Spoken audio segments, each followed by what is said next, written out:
Hey everyone, Rayo here, and today I'll be going over the Lunar New Year activity, Dragon Ball. Dragon Ball is a PvP activity solely available during the Chinese New Year in Guild Wars 2. The matches are 10 minutes long, and the winning team must either have the most points at the end of the timer or hit 500 points, whichever comes first. In order to obtain points, you must defeat an enemy player. Each time a player dies, 20 points are awarded to the team who defeated them. This means your team will need to defeat an enemy 25 times in order to win the match. Dragon Ball is 100% structured PvP. Your gear does not matter, nor do your weapons, race, or class in this game mode. Everyone is given the same exact tools to work with. The only thing that sets you apart from everyone else is your understanding of the buffs and ability upgrades and utilizing them as best as you can. There are 4 buffs. Dragon Speed, given to every player upon match start. This increases your movement speed for the duration of the match. Dragon Damage. Your abilities will do 4 times the normal damage for the duration of this buff. This spawns on the island in the middle of the arena on the ground level. Invisible. Grants stealth for a short period of time. The stealth granted from this buff is not stripped when attacking enemy players, meaning you can attack them and they'll have no idea who's hitting them. This spawns on the rafters at the top of the arena. And lastly, you have Healing Orbs. This can either heal you for 10, 25, or 50 HP.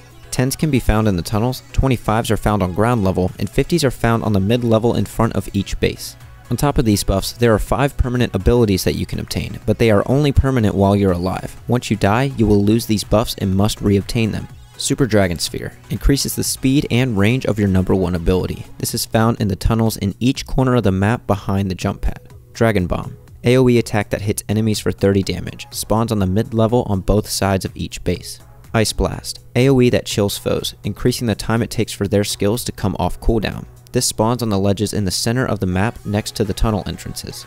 Dragon Kick. Kick your target for 15 damage as well as dazing them. This spawns on the northern and southern sides of the map on the top level. Dragon Stomp. Create a reflective dome around you. Any attacks aimed at you will be reflected back to their attacker. Spawns on the northern and southern sides of the map in the tunnel. Both the Super Dragon Sphere and the Dragon Bomb are available right at the beginning of the match, while all other power-ups spawn 20 seconds after the start. All power-ups will be put on a 20-second cooldown once obtained. Now that you know what buffs are available, here are a few pointers that I found helpful during my time spent in the arena. Always be moving. The more you stand idle, the more vulnerable you are to players' attacks. The exception to this rule is when you have the number 5 ability Dragon Stomp. Hug the walls. Hugging the walls gives you a chance at the wall absorbing an opponent's attack while being chased, giving you the ability to save yourself some endurance for extra dodges. At the beginning of each match, control and right-click your skill 1. This makes it so your number 1 ability will go on auto attack, making the cast time between attacks minimal as well as saving you some finger strain from mashing the button. Make use of the zip pads. The zip pads will fly you towards your target if you're focused on someone, and if not, they'll zip you in the direction your character is facing. These pads are great for grabbing the number 2 ability at the start of the match, as well as helping you to disengage from opponents. Group together with your team. The chances of winning an outnumbered fight is very slim in this game mode. Zerging is a very powerful tactic, but be wary of your opponents having the number 2 ability. Enough of these can totally wipe your group.